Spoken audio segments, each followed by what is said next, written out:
Mesdames et messieurs, bonsoir et bienvenue dans notre édition hebdomadaire de Mbéni 9. Nous vous remercions de vous joindre à nous pour ce nouveau bulletin d'information des événements marquants de la semaine.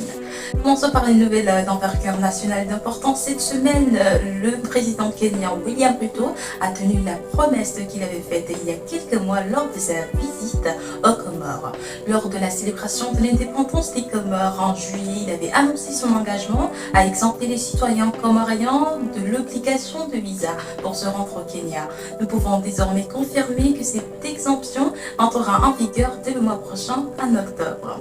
À Béni, un acte de citoyenneté exemplaire a marqué la semaine des jeunes vaillants et courageux surnommés les Banquiches ont organisé une journée propre à l'hôpital de Béni, contribuant ainsi à l'amélioration de l'environnement local. Poursuivons avec le domaine de l'éducation. Le lundi 25 septembre, les enseignants du lycée de la solidarité islamique de Mbéni ont effectué leur entrée pour l'année scolaire 2023-2024. Les élèves, quant à eux, débuteront leur cours le 2 octobre 2023.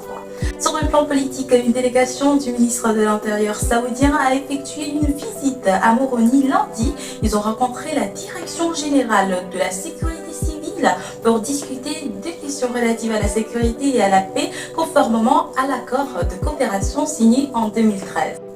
Enfin, pour clore cette édition, le président Azali Assoumana a entamé une visite d'État aux Émirats Arabes Unis à l'invitation de son homologue Mohamed Ben Zayed. Cette mission diplomatique vise à renforcer les liens de coopération bilatérale et à donner lieu à la signature de plusieurs accords de coopération.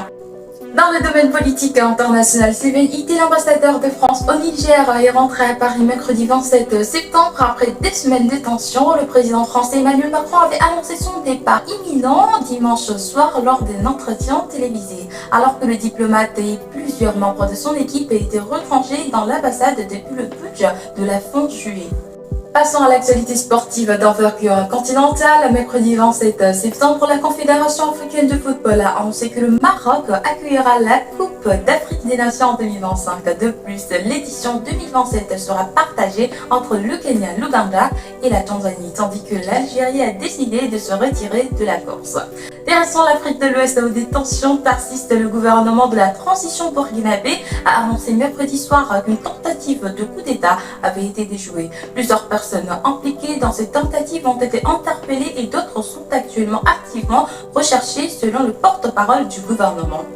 C'est ainsi que s'est terminée cette édition. Nous vous remercions de nous avoir suivis et nous vous donnons rendez-vous dimanche prochain à la même heure pour plus d'informations. Merci pour votre écoute. C'était Ali Benajwa.